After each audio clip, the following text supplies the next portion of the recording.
느헤미야. 바사 제국의 왕실에서 왕이 마시는 술을 따르는 책임을 맡았던 느헤미야의 일대기이다. 이 책은 바사의 고위직까지 올라 있던 느헤미야가 어떻게 예루살렘으로 돌아와 성벽을 건축하고 유다의 옛 신앙을 다시 일으켜 세웠는가 하는 것을 보여주고 있다. 5장에 나오는 농민 전쟁 이야기는 남의 나라의 압제 속에 시달려온 유다 농민들의 실상과 계층 간의 갈등이 깊었던 당시 상황을 잘 나타내고 있다. 9장에 나오는 기도문은 이스라엘 신앙 고백의 한 유형을 보여주는 대표적 본문이기도 하다. 이 책은 에스라서와 함께 본래 한 권으로 엮어졌다가 그 활동 사항 때문에 훗날 나누어졌다고 알려진다. 아닥삭스다 왕 20년 기슬르월이었다. 그때 나는 수산에 있는 바사왕의 겨울궁에 있었는데 나는 나의 아우 하나니가 유다에서 방문단을 이끌고 나를 찾아왔다. 나는 사로잡힘을 면하고 남아있는 유다 사람들의 사정과 예루살렘의 형편을 그들에게 물었다. 그러자 그들이 나에게 말하였다. 남아있는 유다 사람들은 지금 경제적으로 매우 어려운 처지에 있는데 다가 수모까지 당하고 있습니다. 예루살렘 성벽은 무너져서 쓰레기 더미가 되어 있고 성문들도 모조리 불에 타서 없어졌습니다. 나는 그 소식을 듣고서 주저앉아 울었다. 그리고 며칠 동안 슬퍼하며 금식하고 하나님께 호소하였다. 느헤미야의 기도. 그때 내가 이런 기도를 드렸다. 오 여호와여, 하늘의 하나님 여호와, 위대하시고 두려우신 하나님이시여, 주께서는 한 번 맺으신 계약을 한결같이 지켜주시고 주님을 사랑하며 주님의 명령에 따라 사는 이들에게 한결같은 사랑을 베풀어 주십니다. 주님, 이제 이 종을 굽어보시고 이 종이 호소하는 기도를 들어주소서. 내가 주의 종된 백성 이스라엘을 위하여 이렇게 밤낮으로 호소하지 않습니까? 우리 이스라엘 백성이 모두 주님을 배반하고 반역하였습니다. 그 죄를 고백합니다. 나와 나의 동족도 주께 죄를 지었습니다. 저희는 온갖 태폐적인 짓만을 일삼아 왔습니다. 주님의 종 모세가 우리에게 전하여 준 주님의 계명과 율법을 하나도 지키지 않았습니다. 그렇더라도 주께서 모세에게 하셨던 말씀을 기억하소서.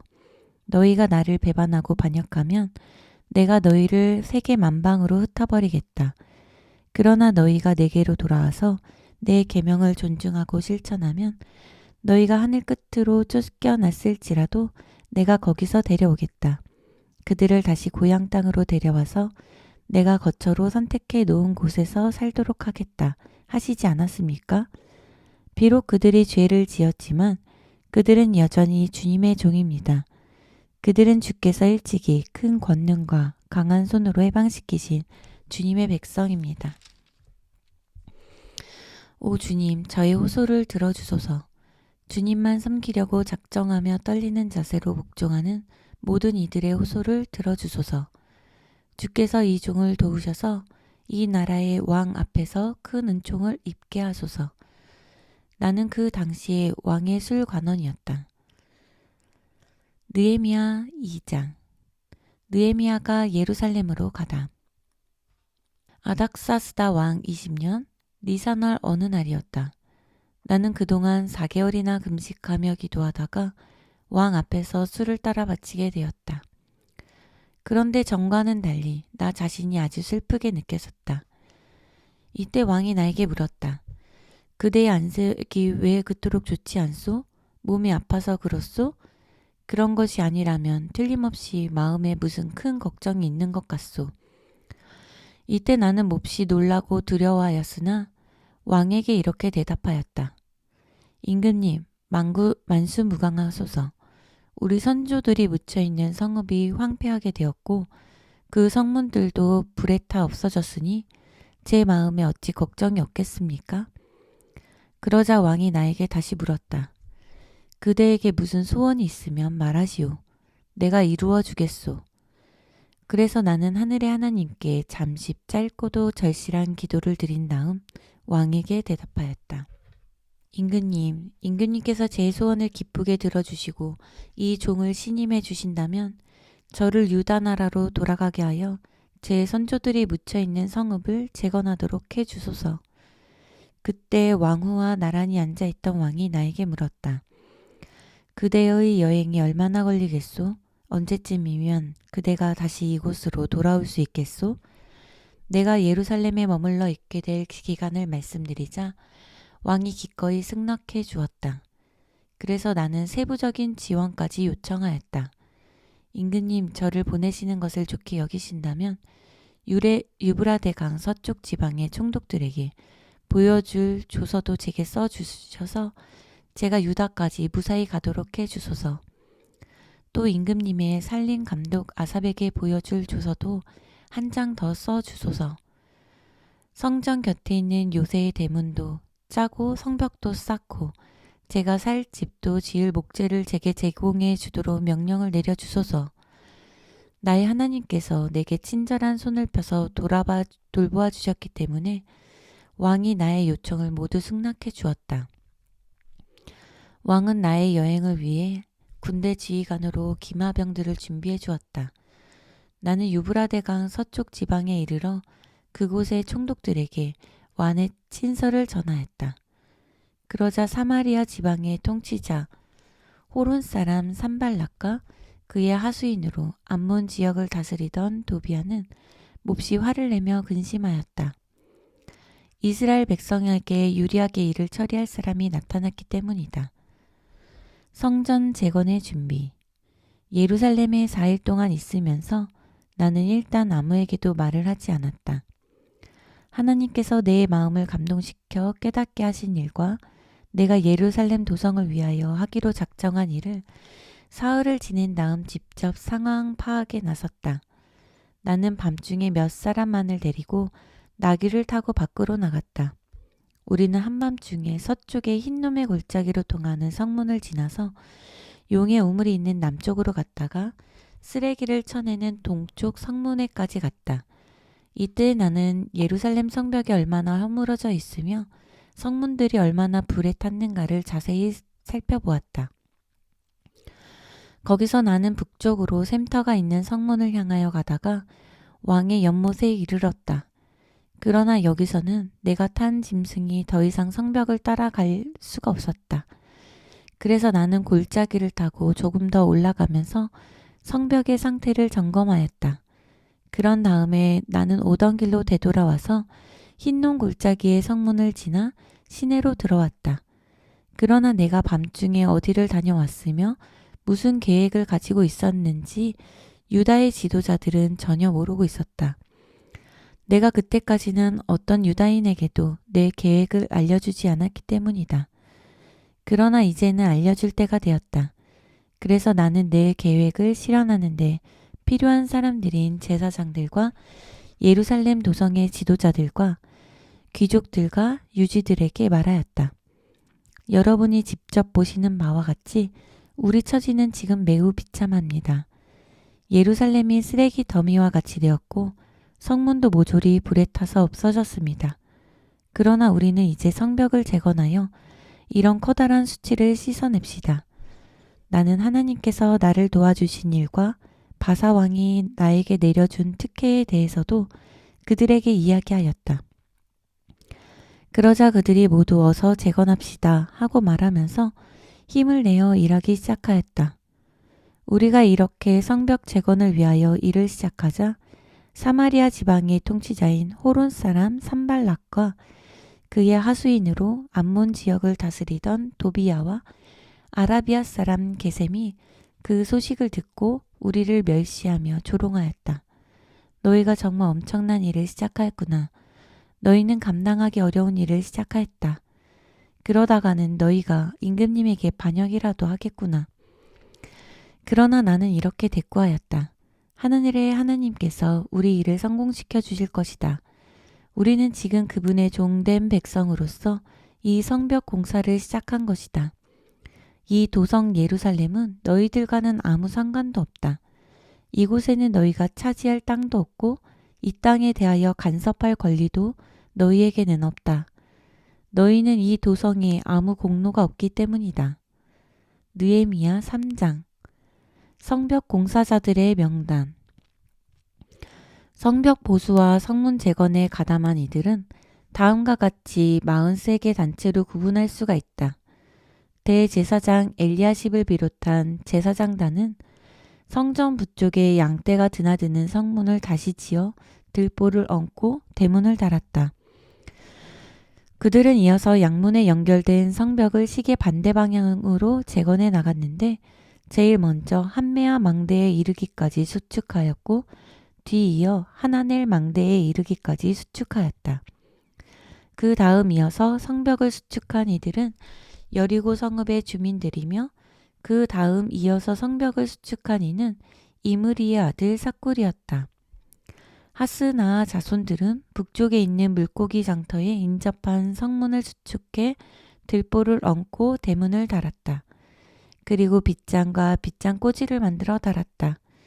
그 다음 이어서 성벽을 수축한 이는 하코스의 손자이며 우리야의 아들인 무레못이며 그 다음 이어서 성벽을 수축한 이는 무세사발의 손자이며 베레아가의 아들인 무술람이며 그 다음 이어서 성벽을 수축한 이는 바하나의 아들 사독이었다.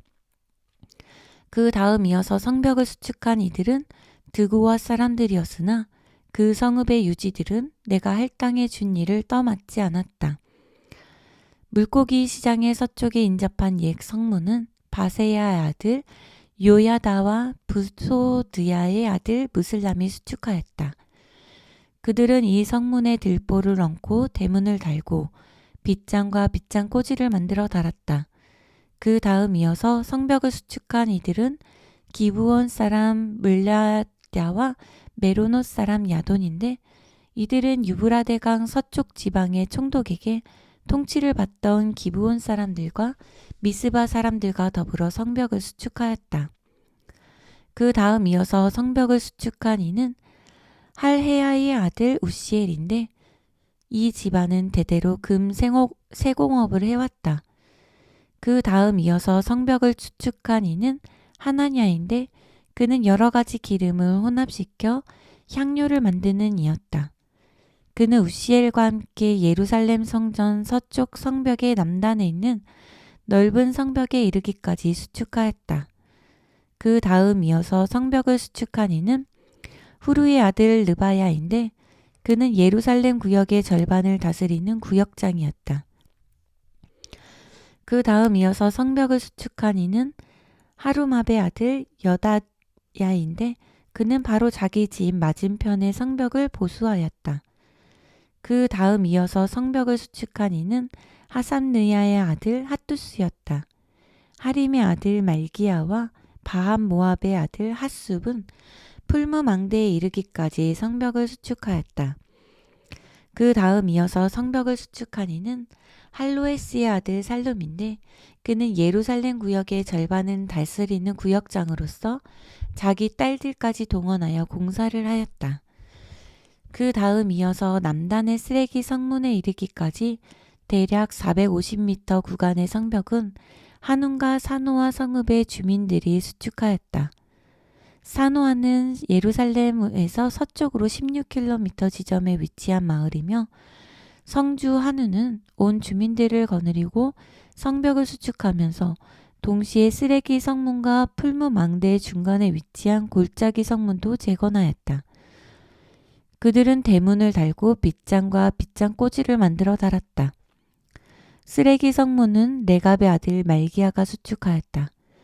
그는 예루살렘 남쪽 드고와 건너편의 베탁게름 지역을 통치하는 자로서 자기 아들들과 함께 대문을 달고 빗장과 빗장 꼬지를 만들어 달았다.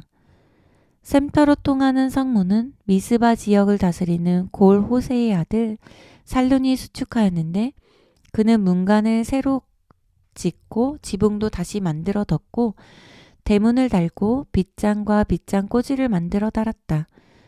그는 또 셀라 목가의 성벽을 수축하여 다윗성에서 내려오는 층계에 이르기까지 완성하였다. 성 안의 셀라 못은 성 밖의 기드론 골짜기에 있는 왕의 동상 가까이에 위치해 있었다. 그 다음 이어서 성벽을 수축한 이는 아수북의 아들 느헤미야인데 그는 예루살렘에서 남쪽으로 19km쯤 떨어진 곳에 위치한 벳술 지역의 절반을 통치하였다.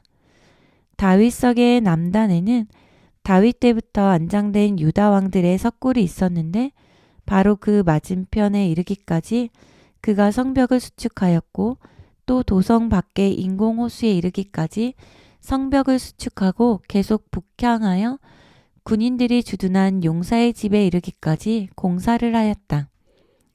그 다음 이어서 레위 사람들이 바니스의 아들 르훔의 지휘에 따라 성벽을 수축하였다.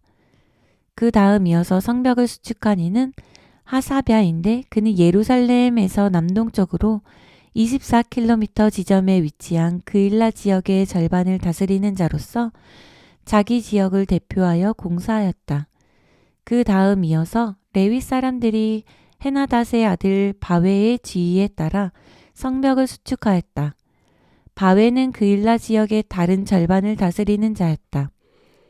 그 다음 이어서 미스바를 다스리는 예수아의 아들 에셀이 자기에게 할당된 반 구간의 성벽을 수축하였는데 그는 성벽이 동쪽으로 방향을 바꾸기 시작하는 곳까지 공사하였고 성벽 안에는 무기고에 이르는 비탈길이 있었다.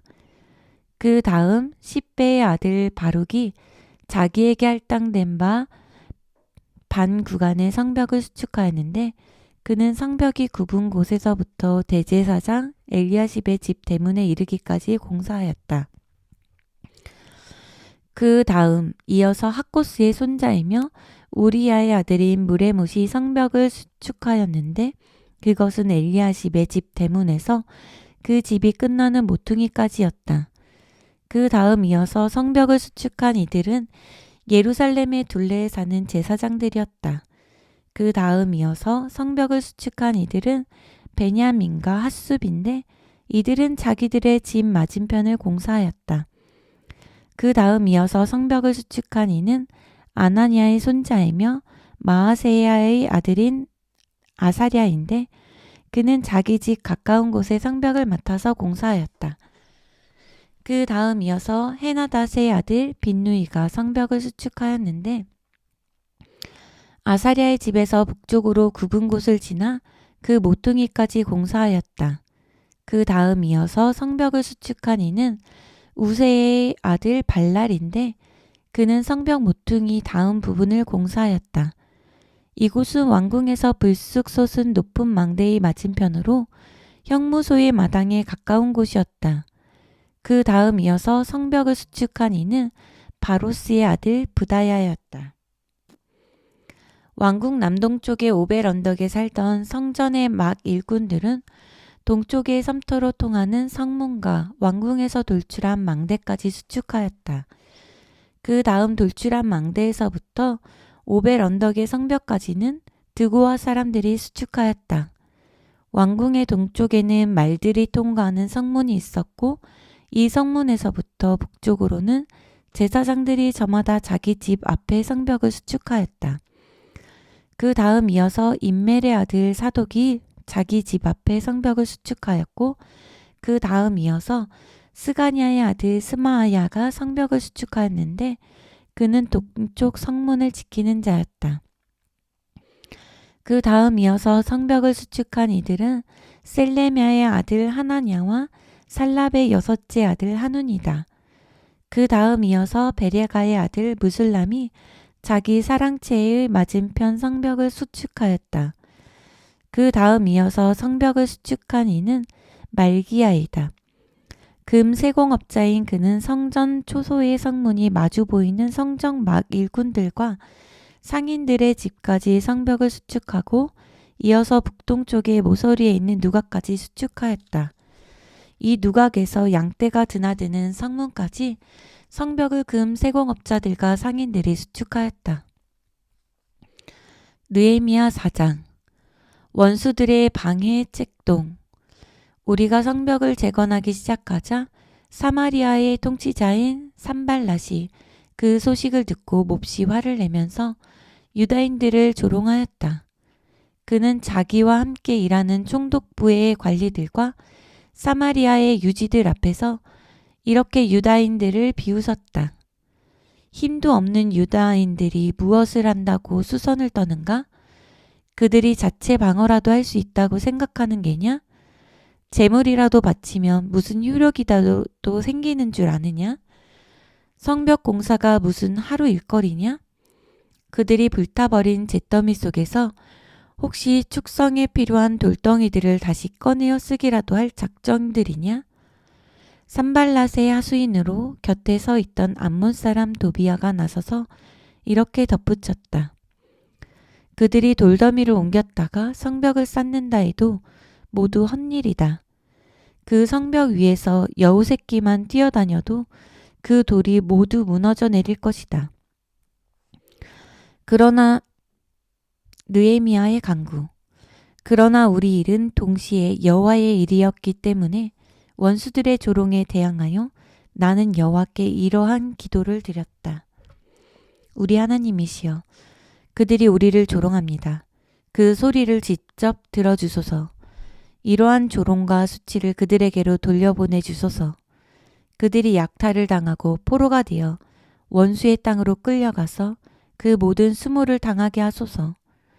그들의 허물을 덮어주지 마시고 주님 앞에서 그들의 죄악을 지워 없애지 마소서. 그들은 주님의 성벽을 수축하는 우리 이스라엘 민족을 모욕하고 조롱하였습니다. 원수들의 방해 책동은 여러 가지로 거세었지만 우리들은 차질 없이 성벽을 재건할 수가 있었다. 우리는 민족적으로 모두 성벽 재건에 힘을 쏟았기 때문에 얼마 지나지 않아서 온 성벽의 기초를 완공하고 높이도 반절이나 쌓아 올리게 되었다. 안팎에서 몰려온 최대의 시련. 우리가 예루살렘 성벽 재건을 순조롭게 진행시키고 성벽의 뚫린 곳들을 보수해 나가자 산발랏과 도비아와 아라비아 족속들과 암몬 족속과 블레셋 족속의 아스돗 주민들이 그 소식을 듣고 모두 크게 화를 내었다. 이리하여 그들은 공동 전선을 펴기로 작정하고 예루살렘을 치려고 연합 군대를 조직한 다음 유다인들에게 혼란을 일으켜 성벽 공사를 방해하려고 기습 공격을 준비하였다. 그러나 우리는 이 사실을 기도로 우리 하나님께 보고하였고 보초를 세워서 밤이나 낮이나 그들을 경계하였다. 그런데도 공사에 시달리던 유다인들은 이제 적의 기습이 두려워 사기를 잃고 다음과 같이 상여소리처럼 처량한 노래까지 지어 불렀다. 전해고 전해도 끝도 없는 흙더미, 지치고 지쳐서 흙 한 산 못 지겠네. 우리가 이렇게 지치고 피곤한데 어느 세월에 이 성벽을 다 쌓겠나. 그러다가 우리 원수들은 기습적으로 우리를 살해하려고 작전을 세웠다.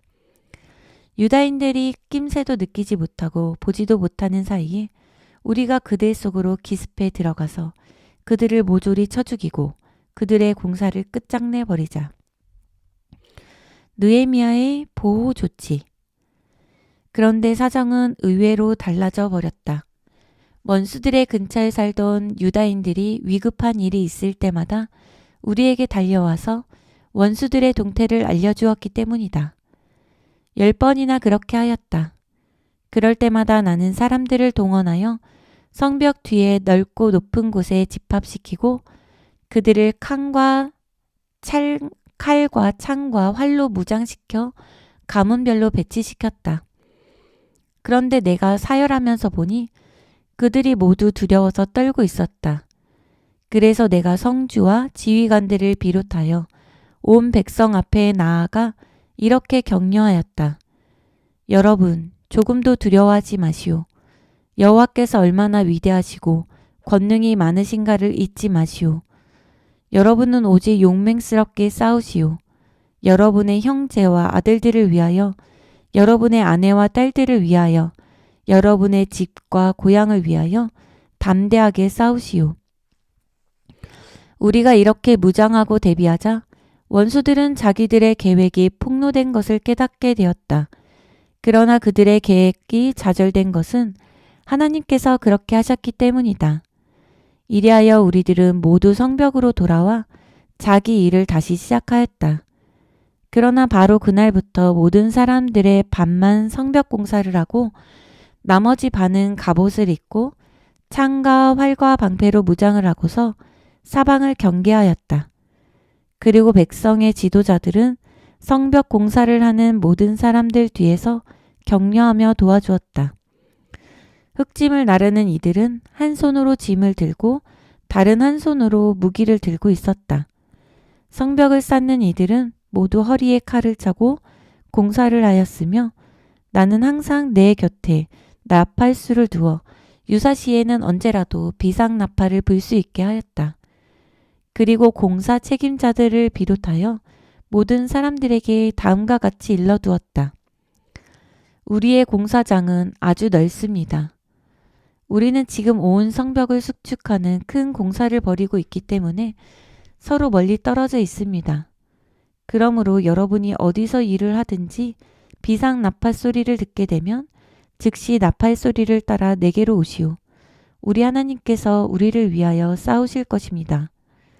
우리는 모두 이런 식으로 이른 새벽 여명이 밝을 때부터 늦은 저녁별이 돋을 때까지 성벽 공사와 경계 근무를 반절씩 나누어 수행하였다. 그리고 나는 밤 시간에 대해서도 이렇게 지시하였다.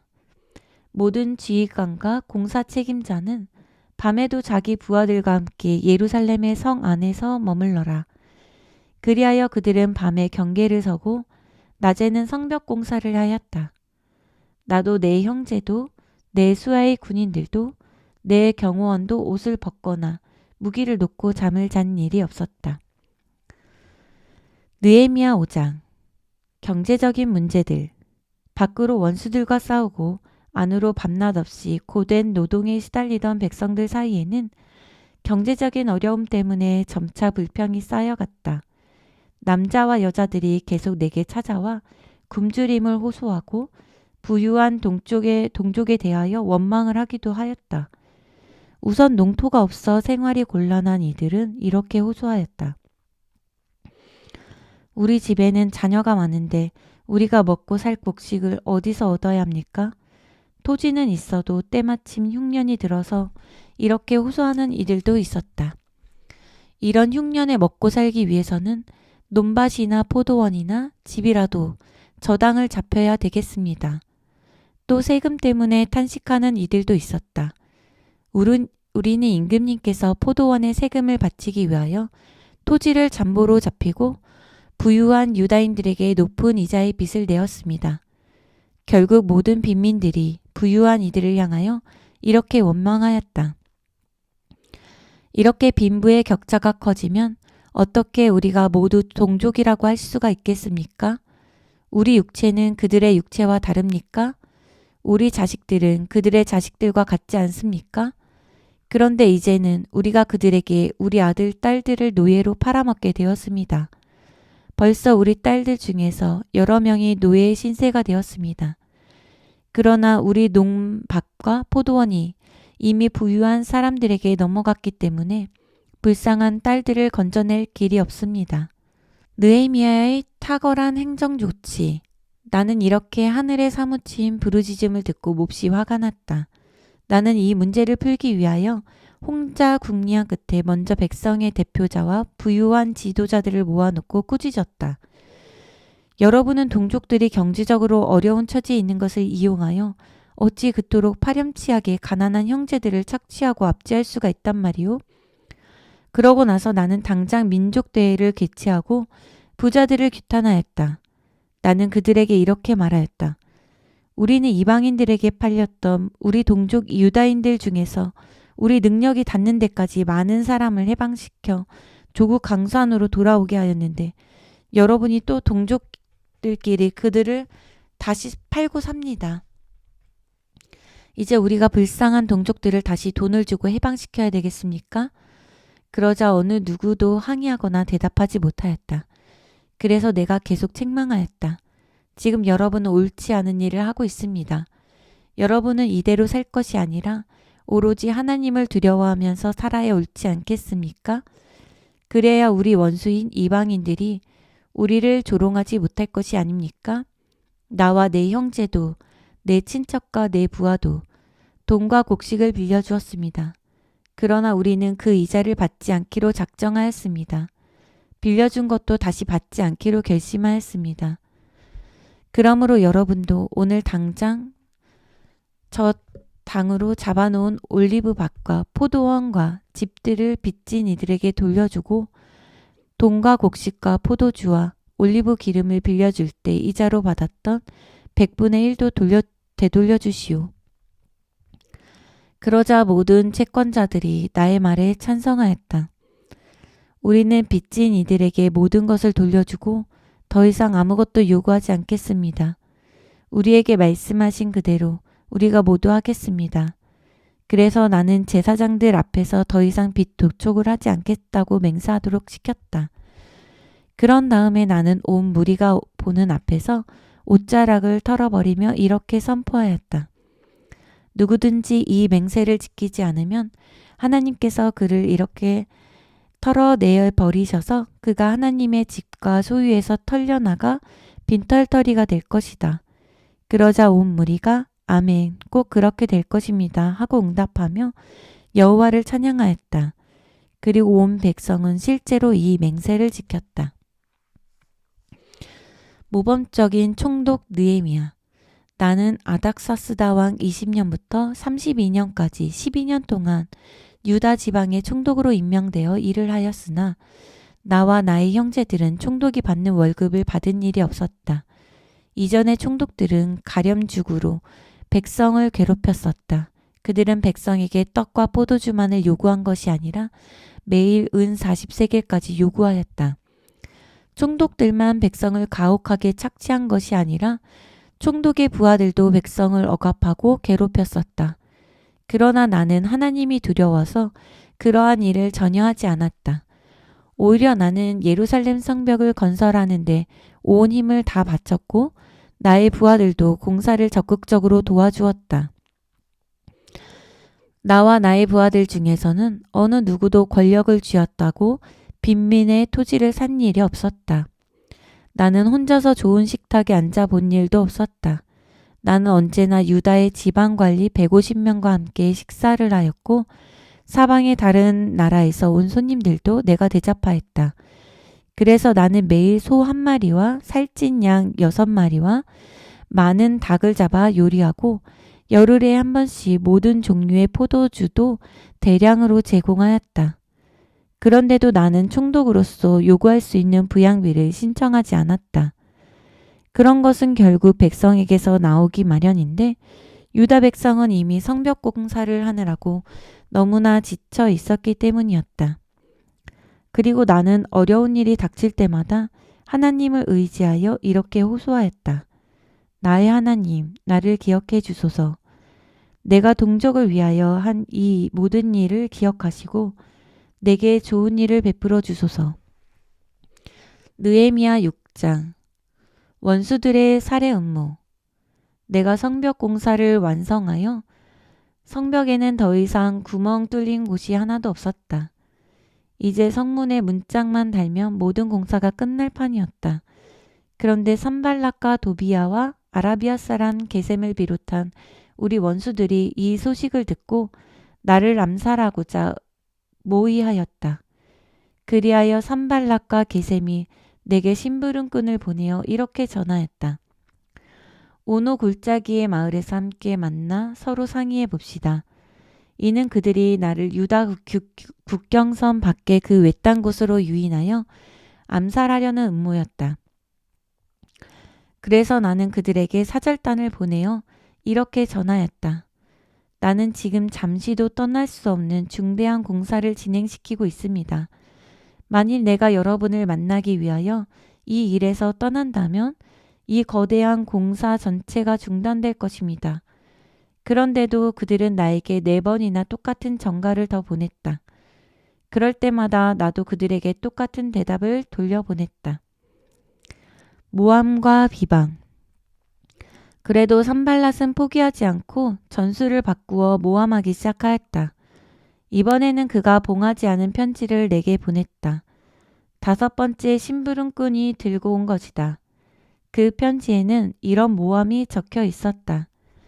게셈이 내게 확인해 준 바와 같이 그대가 지금 유다인들과 함께 반란을 준비하고 있으며 그 목적으로 성벽도 재건하였다는 소문이 온 성에 파다합니다.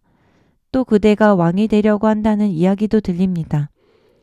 그대는 또 예언자들까지 내세워 유다 땅에 다시 왕이 나타났다는 소문을 온 예루살렘에 퍼뜨리도록 하였다는 이야기도 들립니다. 이런 소문은 틀림없이 바사 왕에게 전해질 것입니다. 그러므로 그대와 만날 것을 제안합니다. 우리가 만나면 이러한 모든 문제를 논의할 수가 있을 것입니다. 그러나 나는 그에게 이런 답변을 보냈다. 그대가 편지에 쓴 것은 전혀 근거 없는 소리요. 그것은 모두 그대가 꾸며낸 모함일 뿐이요. 그들은 이토록 음모와 흉계를 꾸며 우리에게 겁을 주었다. 그러면 우리가 사기를 잃고 공사를 중단할 것으로 생각했겠지만 그럴 때마다 나는 하나님께 이렇게 기도하였다. 하나님, 바로 이럴 때 나를 붙들어 주소서. 뇌물에 매수된 예언자 스마야. 하루는 내가 무헤다벨의 손자요 들라야의 아들인 스마야를 그의 집으로 찾아갔다. 그가 하나님의 중요한 계시를 받아 내게 전할 말이 있으나 외출을 할 수 없다기에 내가 그의 집으로 찾아간 것이었다. 그때 그가 이렇게 말하였다. 성전으로 들어가서 숨어 있어야 되겠습니다. 우리가 집에 있으면 원수들이 와서 살해할 것입니다. 바로 오늘 밤에 원수들이 올 것입니다. 그러나 나는 이렇게 대답하였다. 내가 어찌 도피하며 살겠습니까? 또 나 같은 환관의 몸이 어떻게 감히 성전 안으로 들어갈 수가 있겠습니까? 나는 성전에 들어가도 죽게 될 것입니다. 그러므로 나는 성전으로 도망가 숨지 않겠습니다.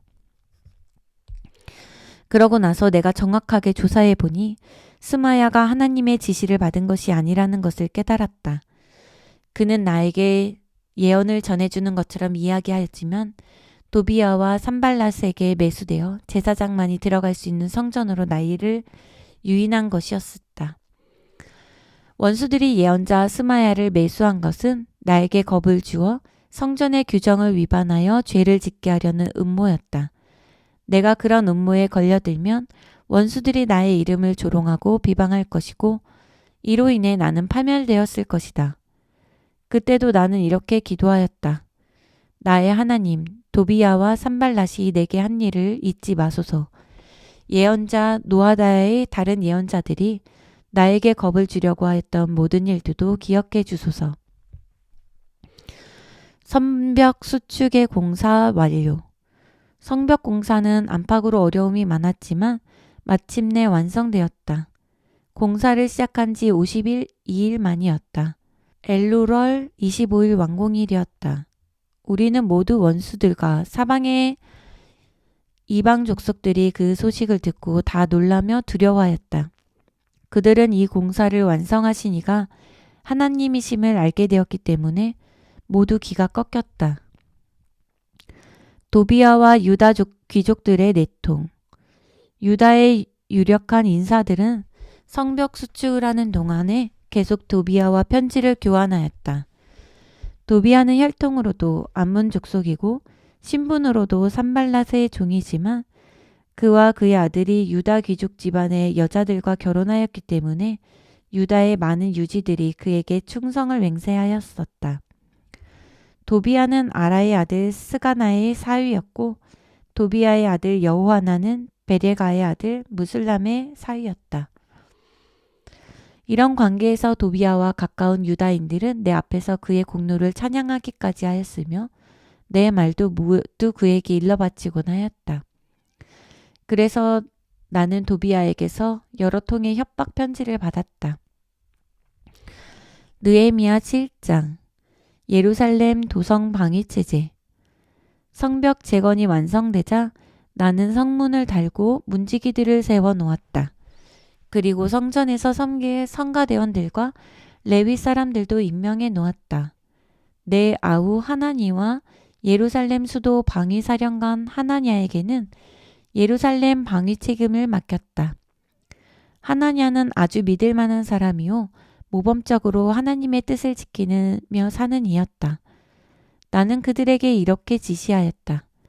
아침에는 해가 높이 떴을 때 예루살렘 성문을 열고 저녁에는 주민들이 돌아다닐 수 있을 때 성문을 닫고 빗장을 꽂으시오. 보초를 세울 때는 주민들을 모두 경계조에 편성시키시오. 위험한 곳에서는 특별 보초를 세워두고 주민들의 모든 집에서도 보초를 세워두시오. 예루살렘은 아주 큰 도성이었으나 주민들이 얼마 되지 않아 아직도 집을 짓지 않은 곳이 많이 있었다. 내가 이렇게 사람이 적은 것을 염려하자 하나님께서 나의 마음을 감동시켜 전국의 인구를 조사하게 하셨다. 그래서 나는 전국의 유지들과 관리들과 백성들을 불러 모으고 전국적으로 인구 조사를 시켰다. 이때 나는 수룹바벨을 따라 1차로 귀환하는 이들의 이름이 등록된 책을 발견하였는데 거기에는 이런 내용이 기록되어 있었다. 바벨론 왕 느부갓네살이 오래전에 유다인들을 포로로 잡아갔는데 이제 그 후손들이 예루살렘과 유다 고향으로 돌아오게 되었다. 이때는 유다가 바사 제국에 편입된 유다 지방이었고 유다 지방에 돌아와 사는 유다인들이 많았다. 그들을 조국 땅으로 인도한 이들은 다음과 같다. 수룹바벨, 예수와, 느헤미야, 아사랴, 라함야, 나하마니, 모르드게, 빌산, 미스베렛, 비그웨, 느훔, 바하나. 포로 생활에서 대가족을 거느리고 돌아온 시족의 우두머리와 그 자손들의 수는 다음과 같았다. 바로스의 자손들 2172명, 스바디아의 자손들 372명, 아라의 자손들 652명, 바합 모압의 자손 곧 예수아와 요압의 자손들 2818명, 엘람의 자손들 1254명, 삿두게의 자손들 845명, 삭게의 자손들 760명, 빈누이의 자손들 648명, 브베의 자손들 628명, 아스갓의 자손들 2322명, 아도니감의 자손들 667명, 비그웨의 자손들 2067명, 아딘의 자손들 655명, 아델의 자손들 곧 히스기야의 자손들 98명, 하숨의 자손들 328명, 베세의 자손들 324명, 하립의 자손들 112명, 기브온 사람들 95명, 베들레헴과 느도바 사람들 188명, 아나돗 사람들 128명, 벳 아스마웻 사람들 42명, 기럇 여아림과 그비라와 브에롯 사람들 743명, 라마와 게바 사람들 621명, 믹마스 사람들 122명, 베델과 아이 사람들 123명, 다른 느보 사람들 52명, 다른 엘람의 자손들 1254명, 하림의 자손들 320명, 여리고 사람들 345명, 로드와 하딕과 오노 사람들 721명, 스나아의 자손들 3930명, 제사장들 중에서는 다음과 같은 집안들이 귀환하였다. 예수와 집안의 여다야 자손들 973명, 임멜의 자손들 1052명, 바수훌의 자손들 1247명, 하림의 자손들 1017명, 레위 사람들 중에서는 호드야 자손 곧 예수아와 감미엘 자손 74명이 돌아왔다. 성전의 성가대원들 중에서는 아삽의 자손들 148만 명만이 돌아왔다. 성전 문지기들 중에서는 살룸 자손과 아델 자손과 달문 자손과 악굽 자손과 하디자 자손과 소베 자손 138명이 돌아왔다. 성전의 막 일꾼들 중에서는 다음과 같은 가장들이 온 가족을 거느리고 귀환하였다. 시하, 하수바, 답바옅, 게로스, 시야, 바돈, 르바나, 하가바, 살메, 하난, 기델, 가할, 르아야, 르신, 느고다, 갓삼, 우사, 바세야, 베세, 무우님 자손들, 느비브스심 자손들, 박북, 하그바, 하룰, 바슬레, 무히다, 하르사, 바르고스, 시스라, 데마, 느시아, 하디바. 솔로몬의 노예들 중에서는 다음과 같은 가장들이 자손들을 거느리고 귀환하였다. 소데, 소베레, 브리다, 야알라, 다르곤, 깃델, 스바랴, 핫딜, 보겟렛, 하스바임, 아몬, 성전 막 일꾼들과 솔로몬의 노예들 중에서 이렇게 고국으로 돌아온 유다인들은 모두 392명이었다. 바사의 델멜라, 델하르사, 그룹, 앗돈, 인멜 등의 지역에서 귀환한 집안도 있었다. 그러나 이들의 혈통이 이스라엘 가문인지는 확인할 수가 없었다. 그들은 들라야, 도비야, 드고다의 세 집안에 딸린 642명인데 그 지역들에서는 유다인이 그 지방의 사람들과 혼인하여 혈통이 많이 섞여 있기 때문이다. 귀환한 제사장들 중에서는 족보에서 자기들의 이름을 찾지 못한 이들이 몇 명 있었다. 그들은 호바야와 학코스와 바르실레 세 집안이 있었다. 바르실레 집안의 원조는 길르앗의 거부 바르실레의 딸과 결혼해서 처가의 성을 받아 가문을 세운 사람이었다. 위의 세 집안은 제사장의 혈통을 이어받았다고 입증할 수가 없었기 때문에 부정한 사람들로 분류되어 제사장의 직분을 맡지 못하였다. 총독은 우선 그들에게 제사장만이 먹을 수 있는 거룩한 제물을 먹지 못하게 조치하고 우림과 둠민을 가지고 이들의 문제를 판결해줄 대제사장이 임명될 때까지 기다리게 하였다. 고국으로 귀환한 온 무리는 모두 42,360명이었고 그 밖에 남녀노예가 7,337명이요 남녀 성가대원 245명이요 말 736마리, 노새가 245마리, 낙타 435마리, 나귀가 6,720마리였다. 백성들 중에서는 건축공사를 하기 위하여 예물을 바친 이들이 많았다. 총독이 금화 1,000다리과 제물, 대접 50개와 제사장의 예복 530벌을 바쳤고 모든 가문의 어른들이 금 2만 다리과 은 220만회를 바쳤고 일반 백성들이 금 2만 다리과 은 2천만회와 제사장의 예복 67벌을 바쳤다. 이제는 모든 귀환자들이 자기 고향 마을에 정착하였다. 제사장도 레위 사람도 그들의 고향 예루살렘에 정착하였고 백성의 일부인 성전 문지기들과 성가대원들과 성전 막 일꾼들도 예루살렘에 정착하였고 다른 모든 이스라엘 사람들도 저마다 유다의 고향 땅에 정착하였다. 느헤미야 8장 율법을 읽는 명절. 이렇게 모든 이스라엘 사람들은 그들의 옛 고향을 찾아 정착하였다. 그해 7월이 되었다. 유다 전통에서 7월 1일은 여호와를 위하여 즐겁게 잔치하는 축제일이었다. 포로 생활에서 돌아온 유다인들은 이 명절을 이용하여 율법을 배우는 명절을 지키게 되었다. 그래서 7월 1일이 되자 온 백성이 수문 앞 광장에 모였다. 온 백성은 서기관 에스라에게 여호와께서 이스라엘 백성을 가르쳐 주신 모세의 율법책을 가져다가 읽어주시오 하고 요청하였다. 그러자 제사장 에스라가 율법책을 가지고 나왔는데 그 앞에는 남녀 어른들로부터 아이들에 이르기까지 말을 알아들을 수 있는 사람은 모두 모였다. 에스라는 이른 아침부터 점심때까지 여러 시간을 읽었는데 온 백성은 그동안 계속 에스라만 바라보며 율법의 말씀을 들었다. 그때 에스라 서기관은 특별히 그 목적을 위하여 만든 나무 연단 위에 서서 율법책을 낭독하였다. 그리고 그의 좌우에는 6명씩 민족 대표자들이 서고 왼쪽에 한 사람이 더 서서 모두 13명이 서 있었다. 오른쪽에는 마띠다와 스마와 아나야와 우리야와 힐기야와 마아세야가 섰고 왼쪽에는 부다야와 미사엘과 말기야와 하순과 하스반나가 엽다나와 스가랴의 무슬람이 섰다.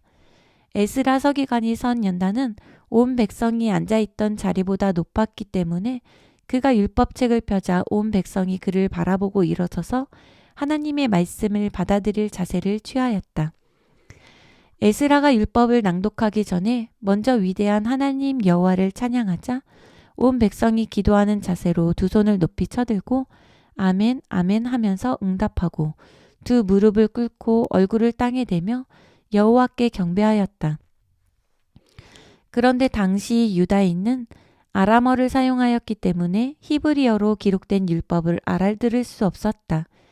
그래서 예수아와 바니와 세레바와 야민과 악굽과 사부대와 호디야와 마아세야와 그리다와 아사랴와 요사박과 하난과 블라야 등의 레위 사람 13명이 백성들에게로 나아가 에스라가 낭독한 율법을 깨닫도록 도와주었다. 다시 말해서 에스라가 율법을 읽으면 레위 사람들이 통역해주고 백성들이 쉽게 이해할 수 있도록 설명도 해주었다. 온 백성은 율법의 엄한 명령을 듣자 하나같이 흐느끼며 울기 시작하였다. 그러자 총독 느헤미야를 비롯하여 제사장이며 서기관인 에스라와 백성을 가르치는 레위 사람들이 모두 백성을 진정시켰다. 오늘은 이렇게 슬퍼하지도 말고 울지도 마시오. 오늘은 여러분의 하나님 여호와께 영광과 찬양을 돌리는 축제의 날이오니 오히려 즐거워하시오. 그러고 나서 에스라가 이렇게 말하였다. 여러분 이제 모두 집으로 가서 잔치를 벌여 배불리 먹고 마시며 준비된 것이 없는 가난한 사람들에게도 나누어 주시오. 오늘은 우리 하나님의 날이므로 아무 걱정도 하지 마시오. 여호와를 바라보며 즐거워하면 여러분은 다시 힘과 용기를 얻게 될 것입니다. 레위 사람들도 백성을 진정시켰다. 오늘은 여호와의 거룩한 날이므로 슬퍼하지 마시오. 걱정과 근심은 모두 떨쳐버리시오. 그러자 온 백성이 집으로 가서 큰 잔치를 베풀고 즐거워하였다. 그들은 에스라가 낭독해준 율법을 정확하게 깨닫고 실천하여 그들이 자신이 즐겁게 먹고 마시며 가난한 사람들에게도 똑같이 좋은 것을 나누어 주었다. 초막절 행사. 그 다음 날은 모든 가문의 우두머리들이 제사장들과 레위 사람들을 거느리고 온 백성을 대신하여 서기관 에스라에게로 와서 율법을 좀 더 정확하게 배웠다. 그들은 율법을 공부하는 과정에서 다음과 같은 사실을 알게 되었다.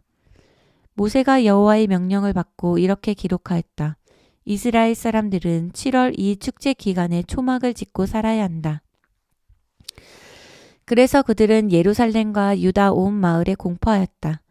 여러분 산으로 가 올리브 나무 가지, 야생 올리브 나무 가지, 소기나무 가지, 종려나무 가지, 참나무 가지를 꺾어다가 율법에 규정된 대로 초막을 지으시오.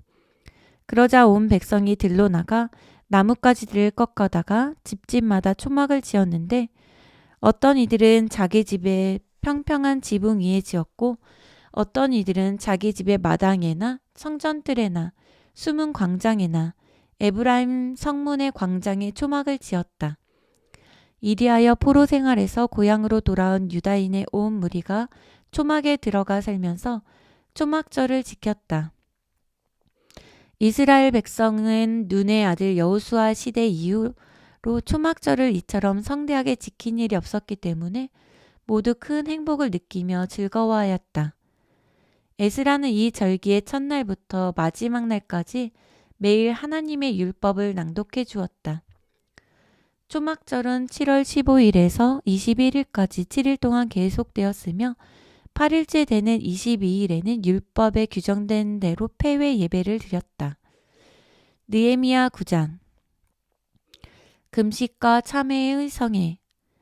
이스라엘 백성들은 초막절을 지킨 다음 23일은 쉬고 24일에는 하루 동안 금식하고 회개하는 특별 성회를 열었다. 그들은 모두 베옷을 입고 머리에는 흙을 끼얹었다. 그들은 이방인들과의 관계를 모두 끊고 모여 자기들의 죄를 고백하고 자기 조상들의 죄도 고백하였다. 그들은 모두 제자리에 서서 3시간 동안 그들에게 낭독되는 여호와 하나님 율법을 들었다. 그러고 나서 그들은 여호와 앞에 엎드려 또 3시간 동안 자기들의 허물을 고백하였다. 민족적인 참회의 기도. 온 백성이 통성으로 기도를 드릴 때에 레위 사람 예수아와 바니와 감미엘과 스바냐와 분니와 세레바와 또 다른 바니와 그나니는 연단으로 올라가 그들의 하나님 여호와께 큰 소리로 기도를 드렸다. 그러고 나서 예수아와 감미엘과 바니와 하삼느야와 세레바와 호디야와 스바냐와 브다이야와 같은 레위 사람들이 연단으로 올라가 온 백성에게 이렇게 외쳤다. 여러분 모두 일어나 영원전부터 계시고 앞으로도 영원히 계시는 우리 하나님 여호와를 찬양합시다. 그리고 이렇게 대표 기도를 드렸다. 주님, 영화로우신 이름을 저희가 모두 찬양합니다. 주님의 거룩한 이름을 아무리 찬양하고 노래해도 여전히 부족할 따름입니다. 여호와여, 주님만이 만유의 주님이십니다. 주께서 하늘을 지으시고 그 하나없이 먼 하늘의 모든 별들을 지으셨습니다. 주께서 땅과 바다를 지으시고 그곳에 사는 모든 생물을 지으셨습니다. 주께서 그들을 살리시오니 천군 천사들이 주께 경배합니다. 우리 하나님 여호와여, 주께서 아브람을 선택하여 갈대아 우르에서 인도해 내시고 그에게 아브라함이라는 이름을 주셨습니다. 주께 향한 그의 진실한 마음을 보시고 그와 계약을 맺으면서 가나안 족속과 헷 족속과 아모리 족속과 브리스 족속과 여부스 족속과 기르가스 족속이 사는 땅을 그의 후손들에게 주시겠다고 그에게 약속을 하시고 그 말씀대로 그대로 이루어 주셨습니다. 참으로 주님의 말씀은 변함없으십니다. 우리 조상들이 애굽에서 억압을 받자 주께서 그들의 고난을 굽어보시고 그들이 홍해 해변에 부르짖자 주께서 그 소리도 들어주셨습니다. 애굽의 바로와 관리들과 백성이 모두 우리 조상들을 업심여기며 탄압하자 주께서 크신 권능을 보여주시고 엄청난 일들을 행하여 그들을 제압하셨습니다. 그 일로 주께서 영원불멸의 명성을 얻으셨고 오늘날 주님의 거룩한 이름이 온 세상에 알려지게 되었습니다. 우리 조상들이 원수들에게 쫓겨 바닷가에 이르렀으나 주께서 바다를 갈라놓아 바다 가운데를 모두 마른 땅같이 건너가게 하셨습니다. 그러나 그들을 뒤쫓는 원수들은 주께서 깊은 물속으로 집어던져 마치 돌덩이들처럼 모두 거센 물결 속에 가라앉게 하셨습니다. 낮에는 주께서 구름 기둥으로 그들의 갈 길을 인도해 주시고 밤에는 불 기둥으로 그들이 걷는 길을 밝혀주셨습니다. 주께서는 우리 조상들과 하늘에서 말씀하시면서 신의 산에 강림하시고 깨닫기 쉬운 법도와 믿을 수 있는 율법과 유익한 규정과 계명들을 주셨습니다. 안식일을 주님의 거룩한 날로 지키도록 주께서 가르쳐 주시고 주님의 종 모세를 지켜 온갖 규정과 계명과 율법을 주셨습니다. 우리 조상들이 배가 고프면 주께서 하늘에서 양식을 내려주셨고 우리 조상들이 목이 마르면 주께서 바위에서 물을 내리셨습니다. 그러고 나서 주님은 그들에게 손을 들고 맹세하시며 그들이 들어가 살 땅을 주겠다고 약속하시고 과연 그들이 약속된 땅에 들어가 그것을 차지하고 살도록 일러주셨습니다. 그런데도 그들이 교만해졌습니다. 우리 조상들이 자만해졌습니다. 그래서 모두 고집을 부리며 주님의 명령을 듣질 않았습니다.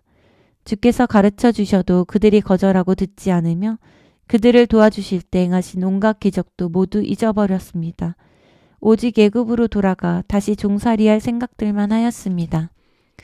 그런데도 주님은 용서해 주시는 하나님, 사랑과 긍휼이 많으신 하나님, 오래 참으시고 변함없이 사랑을 베풀어 주시는 하나님이십니다. 그러므로 주님은 그들을 버리지 아니하셨습니다. 그뿐이 아니었습니다. 우리 조상들은 금덩이를 녹여 송아지 우상을 만들어 놓고 이 금송아지가 여러분을 인도하여 애굽에서 나오게 하신 여러분의 신이십니다. 하고 주장하였습니다. 우리 조상들은 그토록 주님을 모욕하였습니다. 그러나 주님은 여전히 크신 자비로 그들을 광야에 버리지 아니하셨습니다. 낮이면 구름 기둥으로 그들이 갈 길을 인도하셨고 밤이면 불기둥으로 그들이 가야 할 길을 비추어 주셨습니다. 그리고 그들에게 주님의 선한 영을 내려주셔서 그들이 올바른 정신을 갖게 하셨습니다.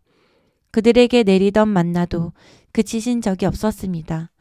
목마를 때마다 그들에게 물을 주셨습니다.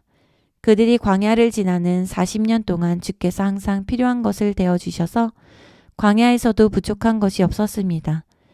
그들의 옷이 떨어져서 누더기가 된 적도 없었고 신발이 없어서 발이 부르튼 적도 없었습니다.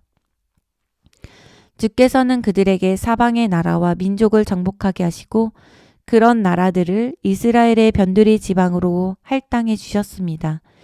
그래서 이스라엘의 시온의 땅, 곧 헤스본 왕 시온의 땅도 차지하고 바산 왕 옥의 땅도 차지하였습니다. 주께서 그들에게 하늘의 별처럼 많은 자손들도 주셨습니다.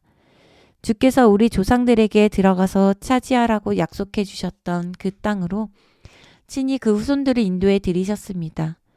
그리하여 그 후손들이 들어와 그 땅을 차지하였습니다. 이때도 주께서 가나안 땅의 주민들을 굴복시켜 그 후손들 앞에서 무릎을 꿇게 하시고 그 땅의 왕들과 족속들을 그 후손들의 손에 넘겨주어 마음대로 다스리게 하셨습니다. 그들은 잘 요새화된 성읍들을 차지하고 기름진 논밭을 점령하고 온갖 좋은 물건이 가득 찬 집들에 들어가 살며 바위 뚫고 파놓은 샘에서 물을 퍼 마시고 수많은 포도원과 올리브 동산도 점령하고 온갖 종류의 과일 나무들도 차지하여 배불리 먹고 살이 찌며 주님이 주신 큰 복을 누리며 즐겁게 살았습니다. 그런데도 어느새 그들은 주께 대항하고 반역하였으며 주님의 율법을 등지고 살았습니다. 예언자들이 나타나 그들의 죄악을 폭로하고 주께 돌아오도록 권고하였으나 그들은 예언자들마저 죽었습니다. 그들은 이렇게 점점 더 주님을 괴롭히고 모독하였습니다. 그러자 주님께서 그들을 다시 원수들의 손에 넘기셔서 견디기 힘든 고통을 당하게 하셨습니다. 그러나 그들이 고통을 견디지 못하여 주께 부르짖으며 살려달라고 호소하면 주님은 하늘에서 그들의 음성을 들으시고 강한 해방자들을 보내주셨습니다. 그들을 괴롭히는 원수들의 손에서 그들을 해방시킬 사사들을 계속 보내주셨습니다. 주님의 사랑은 그토록 크고 깊었습니다. 그러나 그들은 잠시 숨을 돌리게 되자 다시 지난 날처럼 범죄하였습니다. 그러자 주께서 그들을 또 원수들의 손에 넘겨주셨습니다. 원수들이 그들을 다시 짓누르자 그들이 또 주께로 돌아와서 부르짖었습니다. 그럴 때마다 주께서는 하늘에서 항상 크신 사랑으로 그들의 음성을 들어주시고 그들을 원수들의 손에서 건져내 주셨습니다.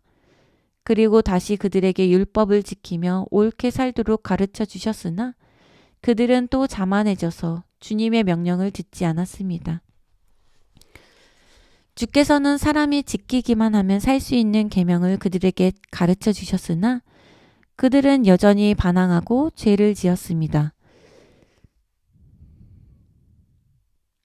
그들은 이렇게 등을 돌리고 반역하며 냉혹한 고집을 꺾지 않고 주님의 말씀을 듣지 않았습니다.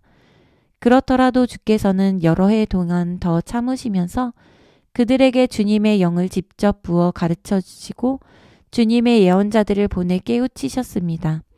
그런데도 그들은 듣지 않았습니다. 그래서 마침내 그들은 강대국들의 포악한 손에 넘기셨습니다. 그러나 주님은 사랑이 크셔서 그들을 불쌍히 여기셨습니다. 그들을 완전히 멸절시키거나 영영 버리지 아니하셨습니다. 주님은 그토록 용서와 사랑이 많으신 하나님이십니다. 우리 하나님이시여, 주님은 그토록 위대하시고 그토록 권능이 많으시고 두려운 하나님이십니다. 주님은 우리 조상 아브라함을 택하여 그의 후손을 당신의 백성으로 삼겠다고 약속하시고 변함없이 그 약속을 지켜주셨습니다. 그러므로 이제 우리가 당한 고난을 하찮게 여기지 말아주소서. 우리 왕들과 대신들, 우리 제사장들과 우리 예언자들, 우리 조상들과 주님의 온 백성이 아수르 왕들의 시대로부터 오늘날까지 온갖 고난을 당하였습니다. 그러나 우리가 이 모든 고난을 당하였어도 주님에게는 아무 허물이 없습니다. 우리가 주께 반항하고 죄를 지을 때도 오히려 주님은 항상 우리를 진실하게 사랑하여 주셨습니다. 우리는 모두 죄인들입니다. 우리 왕들과 대신들도 죄인이요. 우리 제사장들과 조상들도 주님의 율법에 따라 살지 않았습니다. 우리는 모두 주님의 가르치심을 기쁘게 듣지 않았고 우리를 책망하는 주님의 경고를 언제나 헛듣고 살았습니다. 주께서는 우리 조상들에게 좋은 나라를 주셨습니다. 그들에게 넓고 비옥한 땅을 주시고 온갖 복으로 가득 채워주셨습니다. 그런데도 그들은 주님을 섬기지 않았고 악행을 버리고 주께로 돌아오지도 아니하였습니다. 그런데 오늘날 우리 신세를 보십시오. 우리는 모두 노예 신세가 아닙니까?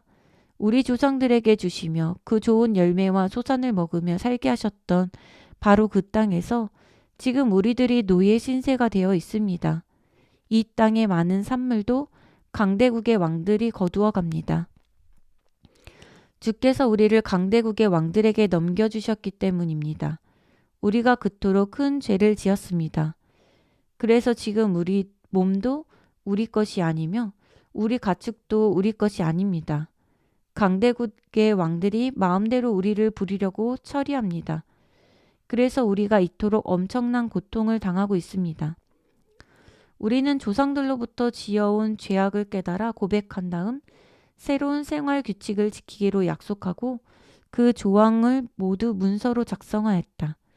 그리고 우리 지도자들과 레위 사람들과 제사장들이 그 문서에 서명하여 확정하였다. 느헤미야 10장. 그 문서에는 하가랴의 아들인 총독 느헤미야가 맨 먼저 서명하고 다음으로 서기관 시드기야가 서명하였다. 그 밑으로는 21명의 제사장이 서명하였다.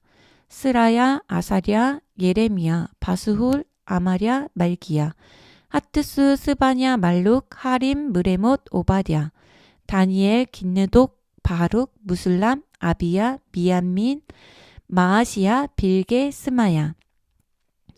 그 다음에는 레위 사람 17명이 서명하였다. 아사냐의 아들 예수와 헤나닷의 자손 빈누이, 감미엘, 그들의 형제인 스바냐, 호디야, 그라디아, 블라야, 하난, 미가, 루흡, 하사랴, 삭굴, 세레바, 스바냐, 또 다른 호디야, 바니, 브니누. 그 다음에는 백성의 우두머리 44명이 서명하였다. 바로스, 바함, 모압, 엘람, 사뚜, 바니, 분니, 아스갑, 베베, 아도니아, 비그웨, 아딘, 아델, 히스기야, 아술, 호디야, 하숨, 베세, 하립, 아나돗, 노베, 막비아스, 무슬람, 헤실, 무세사벨, 사독, 얏두아, 블라디아, 하난, 아나야, 호세야, 하나냐, 핫수, 할르헤세, 비라, 소베, 루훔, 하삼나, 마아세야, 아이야, 하난, 아난, 말룩, 카림, 바하나. 온 백성이 서명하다. 서명을 하지 못한 다른 사람들은 모두 맹세로서 그 서명을 대신하였다. 제사장들과 레위 사람들 중에서도 서명을 하지 못한 이들은 모두 그 문서의 규정을 지키기로 맹세하였다. 성전 문지기들과 성가대원들과 성전 막 일꾼들도 하나같이 맹세하였다. 그리고 이스라엘 땅의 이방인들과 관계를 끄는 모든 사람들이 이제는 하나님의 율법에 따라서만 살기로 맹세하였다. 그리고 그들의 부인과 자녀들도 맹세하고 율법에 따라 사는 것이 옳다는 것을 아는 이들은 모두 맹세하였다. 그들이 모두 맹세하여 하나님이 종 모세를 시켜서 주신 율법을 엄수하고 우리 주 하나님의 모든 계명과 규정과 가르침을 따르기로 약속하였다. 만일 지키지 않으면 저주를 받아도 좋다고 맹세하였다. 이때 우리는 특별히 다음과 같은 행동 규칙도 정해놓고 지키기로 맹세하였다. 이 땅에 사는 다른 족속들에게 우리의 딸을 시집 보내지도 않고 그들의 딸들을 우리 며느리로 맞아들이지도 않는다. 이방인들이 안식일에나 다른 성일에 그들의 곡식이나 다른 물품들을 팔려고 가져오더라도 우리는 전혀 사러 가지 않는다. 7년마다 땅을 쉬게 하고 모든 빚을 탕감해 준다. 이때 우리는 다음과 같은 새 규정들을 만들었다. 우리는 해마다 3분의 1 세겔의 은을 성전세로 바친다. 그 용도는 매주일 새로 차려 놓는 12개의 진설병과 매일 드리는 제물과 번제물, 안식일과 매월 초하루와 다른 모든 축제일에 바치는 제물과 성별하여 바치는 예물과 이스라엘의 죄를 씻어주도록 바치는 제물과 우리 하나님의 성전에서 하는 모든 일을 위하여 쓰는 것이다. 제사장이나 레위 사람이나 일반 백성을 구별할 것 없이 우리 모두가 해마다 정한 때에 우리 하나님의 성전에 땔감을 바칠 집안들을 제비로 결정한다. 이것은 율법에 규정된 대로 성전의 제단에서 번제물을 살라 바칠 때 사용할 장작이다. 우리 땅의 곡식과 과일의 첫 열매를 해마다 여호와의 성전에 바친다. 우리의 첫 아들들과 우리의 소와 양과 염소의 첫 새끼도 율법의 규정대로 우리 하나님의 성전으로 데려가 거기서 봉직하는 제사장들에게 맡긴다. 우리는 해마다 첫 곡식으로 만든 떡 반죽을 제사장에게 바치고 우리 과수원의 가장 좋은 열매와 첫 포도주와 기름을 제사장에게 바친다. 우리는 이런 예물을 모두 하나님의 성전 창고에 가져다 놓는다. 시골에서는 우리 농산물의 11조를 레위 사람들에게 가져다 준다. 시골의 11조 곡식은 레위 사람들이 맡아서 거두어 드린다. 레위 사람들이 시골에서 11조를 거둘 때는 아론의 후손인 제사장 한 사람이 참관해야 한다.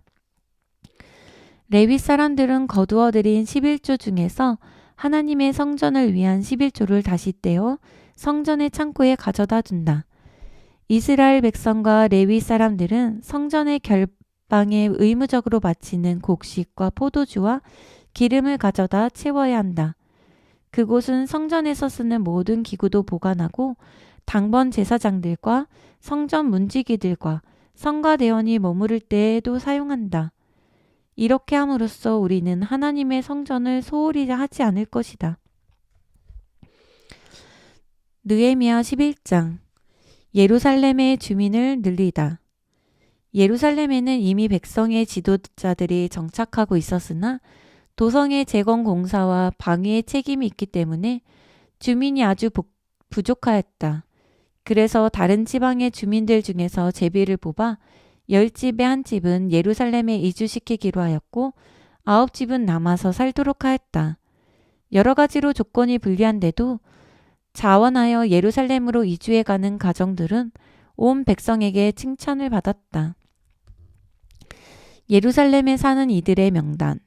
유다 지방의 마을들에는 이스라엘 주민들이 살았고 이들이 사는 마을에도 제사장과 레위 사람들과 성정 막일꾼들과 솔로몬 왕을 섬기던 노예들의 후손이 함께 살았다. 이런 주민들은 모두 자기 마을에서 제 땅을 지키고 살았다. 유다 지방의 대표자로서 예루살렘에 살던 이들은 다음과 같았다. 예루살렘에 살던 이들은 유다 자손과 베냐민 자손들 몇 명이었다. 유다 지파 중에는 베레스 자손 아다야 그의 조상은 아버지 우시야로부터 그 윗대로 스가랴와 아마랴와 스바랴와 마할랄레과 베레스에 이르렀다. 유다 지파의 마아세야 그의 조상은 아버지 바룩으로부터 그 윗대의 골호세와 하사야와 아다야와 요아릭과 스가랴와 실로에 이르렀다. 예루살렘에 거주한 베레스의 후손은 모두 468명으로 전부 용사였다. 베냐민 지파의 살루 그의 조상은 아버지 무슬람으로부터 그 윗대로 요액과 부다야와 골라야와 마아세야와 이디엘과 여사야에 이르렀다. 그 밖에도 갑배와 살레 등이 있었는데 모두 928명이었다. 그 지도자는 시그리의 아들 요엘이었고 한누스아의 아들인 유다는 예루살렘 도성 절반 구역의 구청장이었다. 제사장들 중에서 예루살렘에 거주한 이들은 다음과 같았다. 요아립의 아들 여다야와 야긴 성전 최고 책임자인 스라야, 그의 조상은 아버지 힐기야로부터 그 윗세대로 무슬람과 사독과 무라욕과 아힙두베에 이르렀다. 이러한 제사장들의 친척이 모두 822명이었는데 그들은 성전의 제사 업무를 도와주는 이들이었다. 제사장 아다야, 그의 조상은 아버지 여로함으로부터 그 윗대로 블라야와 임시와 스가랴와 바수훌과 말기야에 이르렀다. 아다야의 친척들 중에는 모두 242명의 가문의 어른들이 있었다. 제사장 아마세, 그의 조상은 아버지 아살렐로부터 그 윗대로 아흐세야, 무실레목과 인멜에 이르렀다.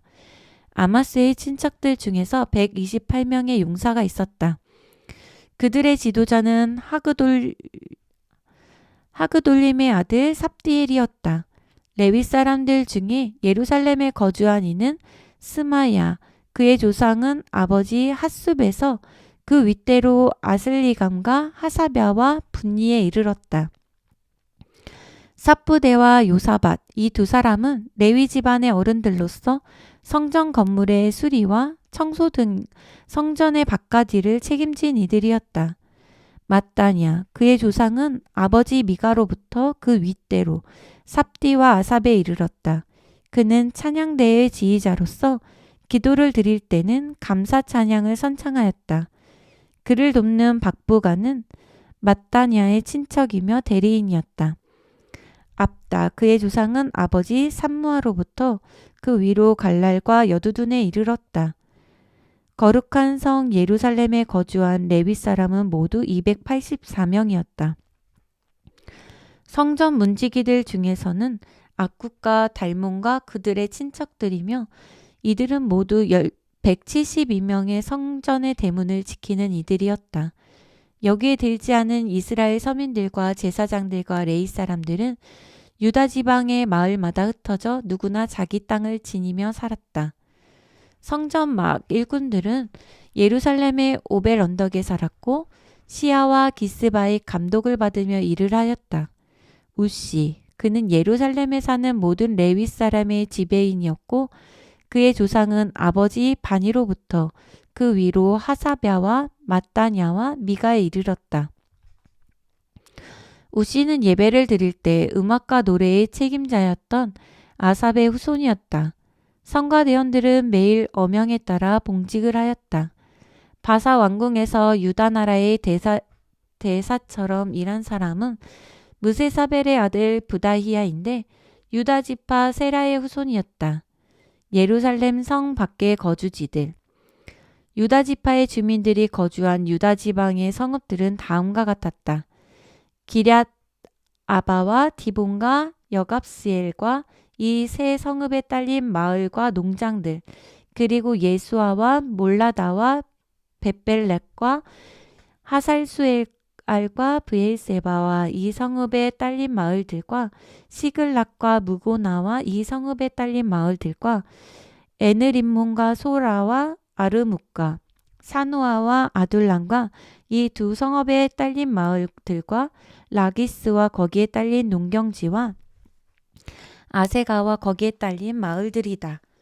이렇게 유다 지파의 주민들이 정착한 지역은 남쪽의 브엘세바와 북쪽의 흰농 골짜기에까지 이르렀다. 베냐민 지파의 주민들이 거주한 지역은 다음과 같았다. 게바와 믹막스와 아야와 베델과 이 성읍에 딸린 마을들과 아나돗과 높과 아나냐와 하솔과 라마와 깃다임과 하딕과 스보임과 느발락과 로드와 오누와 대장장이와 세공업자들의 골짜기, 유다 지파의 땅에 머물던 레위 사람들 중에서 일부는 베냐민 지파에게 가서 정착하였다.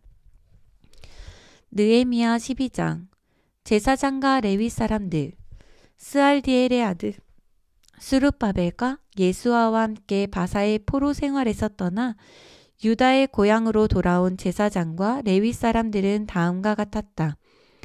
먼저 제사장들의 명단은 스라야와 예레미야와 에스라와 아마랴와 말룩과 핫두스와 스가냐와 루훔과 무레묵과 이또와 긴느도이와 아비야와 미야민과 마아다야와 빌가와 스마야와 요아립과 여다야와 살루와 아목과 힐기야와 여다야이다. 이상 22명의 제사장은 예수아가 대제사장으로 봉직하던 동안에 지도적인 위치에 있던 제사장들과 그 협동자들이었다. 레위 사람들의 명단은 예수아와 빈누이와 감미엘과 세레바와 유다와 마따냐이다. 이렇게 6명은 모두 성전에서 찬양을 맡은 이들이었다. 그리고 이들의 맞은편에 서서 화창하는 이들은 박부갸와 운노가 지휘하는 찬양대였다.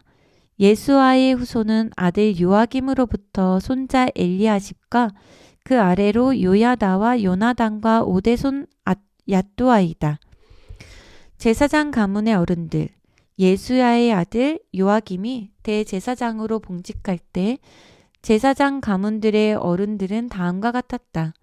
스라야 가문의 무라야, 예레미야 가문의 하나냐, 에스라 가문의 무슬람, 아마랴 가문의 여호하난, 말루기 가문의 요나단, 스바냐 가문의 요셉, 하린 가문의 아드나, 무라욕 가문의 헬게, 이또 가문의 스가랴, 긴느돈 가문의 무슬람, 아비야 가문의 시그리, 미냐민 가문, 곰 모아다 가문의 빌데, 빌가 가문의 삼무아, 스마야 가문의 여호나단, 요아립 가문의 마뜨네, 여다야 가문의 우시, 살레 가문의 갈레, 아목 가문의 에벨, 힐기야 가문의 하사랴, 여다야 가문의 느다넬, 레위 가문의 어른들, 예수아의 손자 엘리야십이 대제사장으로 봉직할 때부터 시작하여 그의 아들 요야다와 그의 손자 요하난과 그의 증손자 얏두아가 대제사장으로 봉직하는 동안에 계속 레위 사람들 가문의 어른들이 명단에 기록되었고 바사왕 다리오의 시대부터는 제사장들의 명단도 기록되었다. 레위 사람들의 가문의 어른들은 역대기에 기록되었으나 엘리야십의 후손인 요하난이 대제사장으로 봉직할 때까지만 기록되었다. 레위 사람들의 대표자는 하사랴와 세레바와 감미엘의 아들 예수아이다. 이들은 그들의 동료 마따냐와 박부갸와 오바댜와 함께 2개의 성가대를 구성하고 예배를 드릴 때 하나님의 사람 다윗이 정한 대로 하나님께 찬양과 감사를 교대로 드렸다. 무슬람과 달몬과 악굽의 성전 문지기들로서 성전 대문 곁에 창고들을 지켰다.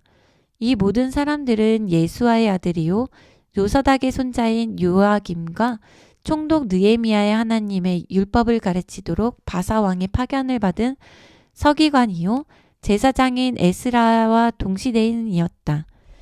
예루살렘 성벽 봉헌식 느헤미야가 계속 보고하였다. 예루살렘 성벽의 공사가 완공된 후 얼마 지나지 않아서 성벽 봉헌식을 거행하였다. 우리는 온 나라의 레위 사람들을 찾아 예루살렘으로 데려다가 재금을 치고 비파와 수금을 타며 즐겁게 감사의 찬양을 드리는 봉헌 예식을 거행하게 하였다. 레위 사람들 중에서 성가대원들은 주로 예루살렘 주변의 평지에 마을을 이루고 살았기 때문에 그런 마을에서 와서 모였고 또 느도바와 백길갈과 게바와 아스마웨 지역에 와서 모였다. 제사장들과 레위 사람들은 먼저 자신의 몸에 물을 뿌려 몸을 정결하게 하고 그 다음에는 백성과 성벽과 성문에도 물을 뿌려 정결하게 하였다. 그러고 나서 나는 유다 지도자들을 성벽 위로 오르게 하고 감사 찬양을 하는 성가대원들을 크게 2편으로 나누었다. 한 편은 성벽 위로 올라와 오른쪽으로는 남단의 쓰레기 성문을 향하여 행진하였다. 이 성가대원들의 뒤에서는 호세야가 유다 지도자의 반을 이끌고 따라갔다. 그 뒤로는 아사랴와 에스라와 무슬람과 유다와 베냐민과 스마야와 예레미야 등의 제사장들이 따라갔다. 이들은 나팔을 불면서 걸어갔다. 그 뒤로는 레위 사람들이 따라갔는데 그 선두에는 스가랴가 서 있었다.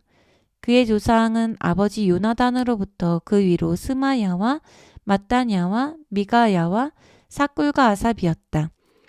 스가랴와 뒤로는 그의 친척인 스마야와 아사렐과 밀랄레와 길랄레와 마에와 느다넬과 유다와 하나니가 따라갔다.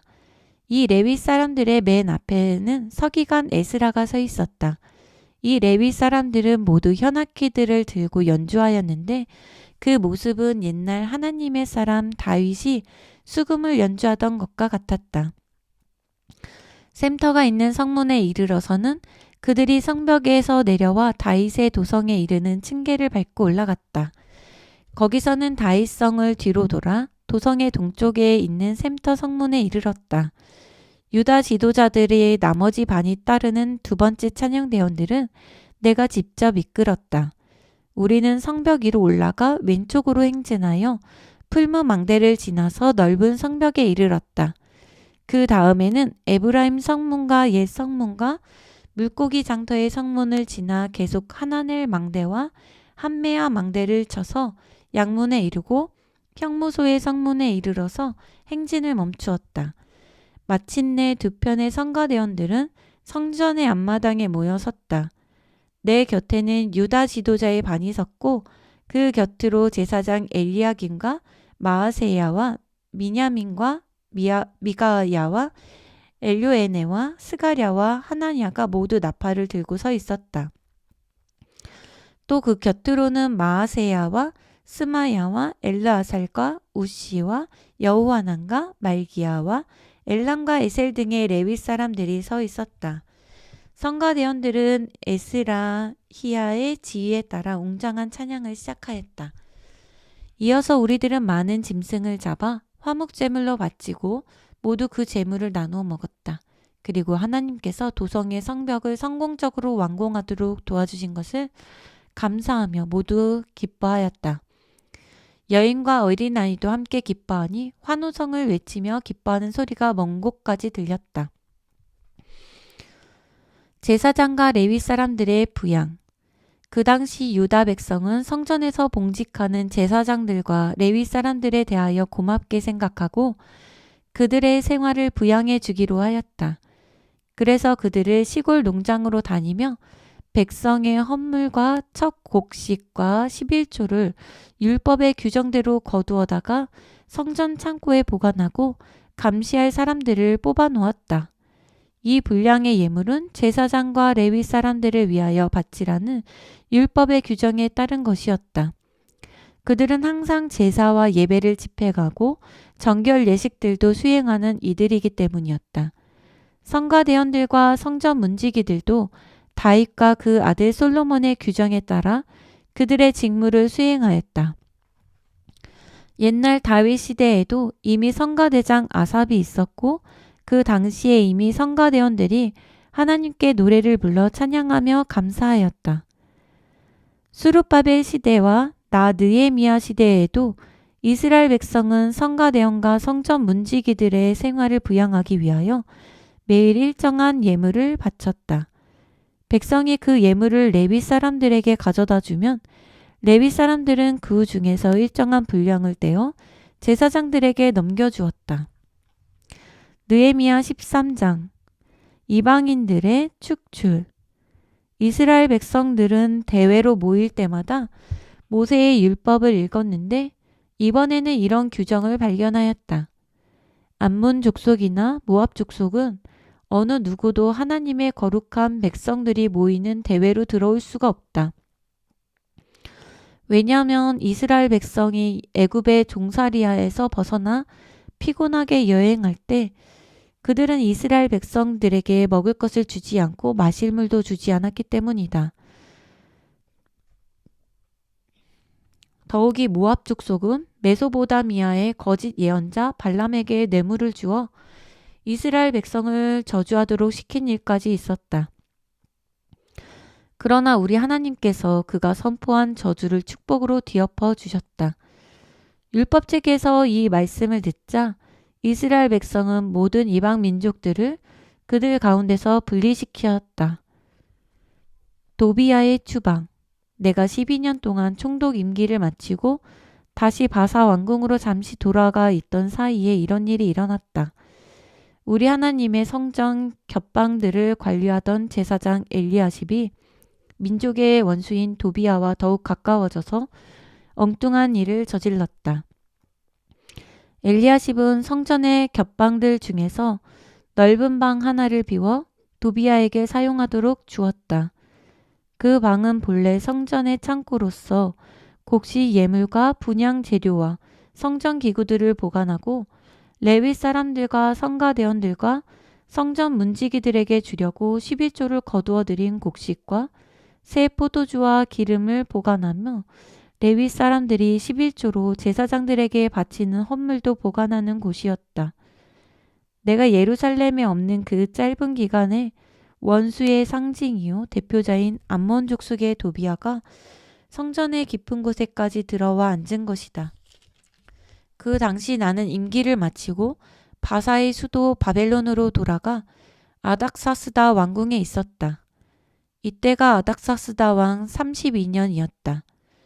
나는 그곳에 얼마 동안 머무른 다음 다시 예루살렘으로 가는 것을 허락해 달라고 왕에게 요청하였다. 나는 그 다음에 예루살렘에 도착하여 제사장 엘리야십이 하나님의 성전 안뜰에 민족의 원수 도비야를 위하여 방을 하나 마련해 준 흉악한 일을 알게 되었다. 나는 너무나 화가 치밀어 올라 도비야의 세간살이를 모조리 방 밖으로 내던졌다. 도비야는 식구들까지 데려와 정식으로 살림을 차리고 있었다. 그런 다음 나는 그 방을 정결케 하는 물로 청소하고 성전 기구들과 소재에 쓸 밀가루와 분향할 재료 등을 다시 그 방에 보관하도록 지시하였다. 레위 사람들의 부양비를 지급하다. 또 내가 알아보니 이스라엘 백성들은 내가 없는 사이에 레위 사람들에게 줄 세금도 바치지 않았다. 그러자 성전에서 봉직하던 성가대원들과 상당수의 레위 사람들이 성전에서 떠나 그들의 농토가 있는 고향 마을로 돌아갔다. 그래서 나는 모든 지역의 관리들을 데려다가 이렇게 꾸짖었다. 어찌하여 하나님의 성전을 내버려 두었소? 그리고 나는 레위 사람들을 데려다가 다시 그들의 일을 맡겼다. 그러자 온 유다 백성들도 곡식과 새 포도주와 기름의 11조를 가져다가 성전 창고에 쌓았다. 나는 제사장 셀레마와 서기관 사독과 레위 사람 부다야에게 성전 창고를 감독하게 하였다. 나는 또 사꿀의 아들이며 mat다나의 손자인 하난을 세워 그들을 돕게 하였다.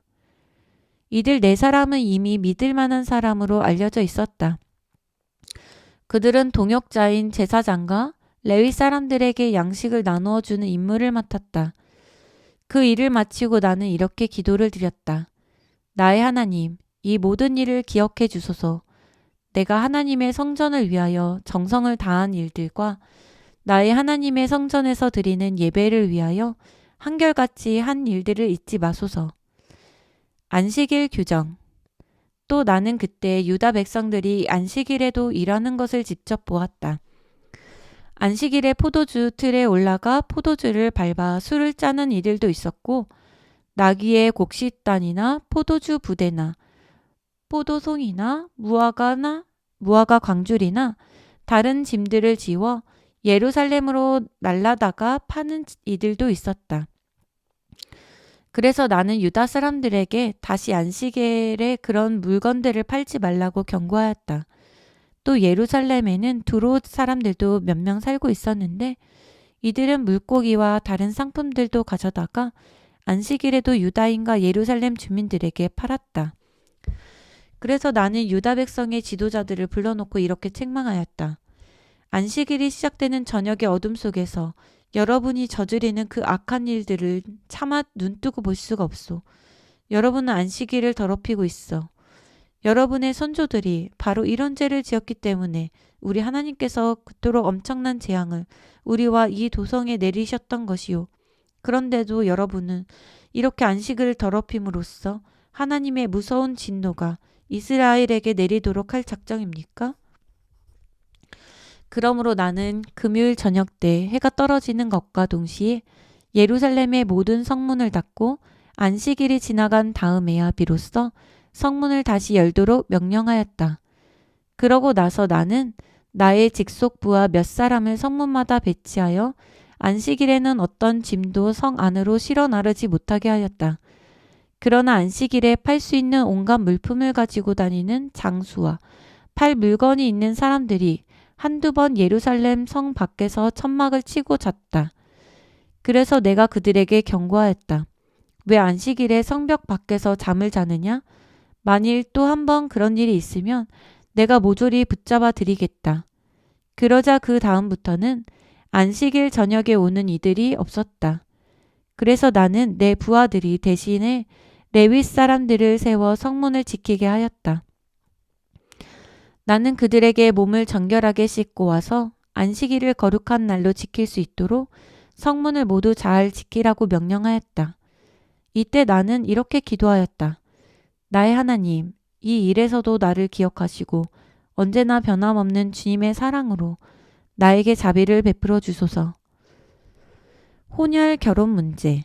또 나는 그때 블레셋 족속의 아스돗 여인과 암몬 족속의 여인과 모압 족속의 여인과 결혼한 유다 사람도 몇 명 발견하였다. 자포 문제는 이미 에스라가 개혁한 일이었으나 그것은 생존 문제와 직결되어 있어서 여전히 이방 여인과 결혼하는 이들이 잔존해 있었다. 그런데 블레셋 족속의 대표적인 성읍 아스돗이나 다른 족속의 성읍에서 아내를 취하여 낳은 아이들은 반 이상이 그들 어머니의 나라 말을 하고 유다 나라 말을 하지 못하였다. 어머니들이 자녀들에게 자기들의 모국어만 가르친 것은 지극히 당연하다. 그들은 모국어밖에 몰랐기 때문이다. 그래서 나는 그들의 남편인 유다인들을 몹시 꾸짖고 욕하였다. 또 몇 사람은 때리고 머리털까지 잡아당겼다. 그러고 나서 나는 그들을 모두 하나님 앞에 세워놓고 이런 맹세를 시켰다. 우리는 이방인들에게 우리 딸들을 시집 보내지도 않고 우리와 우리 아들들을 위하여 이방인의 딸들을 아내로 데려오지도 않겠습니다. 그리고 나는 다시 가르쳐 주었다. 이스라엘의 뛰어난 왕 솔로몬이 바로 이 여자 때문에 실수하였다는 것은 여러분이 잘 압니다. 그는 얼마나 똑똑하고 위대하였습니까? 온 세상의 수많은 왕들 중에서 그와 비교할 만한 왕은 하나도 없었습니다. 하나님께서도 그를 사랑하셔서 온 이스라엘의 왕으로 삼아주셨습니다. 그토록 위대한 왕도 이방 여인들이 망쳐놓았습니다. 그런데 여러분이 바로 이방 여인들과 결혼하여 그토록 무서운 죄를 지었으며 우리 하나님께 반역하고 있는데 어찌 내가 그냥 둘 수 있겠습니까? 그런데 대제사장 엘리야십의 손자 요야다의 아들 중에 유다 민족의 원수인 호론 사람 산발랏의 딸과 결혼한 이가 있었다. 그래서 내가 엘리야십의 가문 전체를 추방시켰다. 이때 나는 이렇게 기도하였다. 나의 하나님, 제사장의 직분을 더럽히고 주께서 제사장과 레위 사람들과 맺으신 언약도 짓밟아버린 이런 고위층 종교인들의 죄악을 잊지 마소서. 결론. 나는 이렇게 이방의 모든 더러운 풍습에서 우리 민족을 깨끗이 씻어 놓았다. 나는 제사장과 레위 사람들을 다시 세워 성전의 임무를 수행하게 하고 각자의 임무를 정해 주었다. 나는 또 백성에게 때를 정해 주어 제물을 바칠 때에 쓸 장작도 바치게 하고 모든 과일의 첫 열매도 바치게 하였다. 그리고 나는 이렇게 기도하였다. 나의 하나님, 내가 한 모든 일을 기억해 주시고 나에게 좋은 것으로 갚아주소서. 아멘.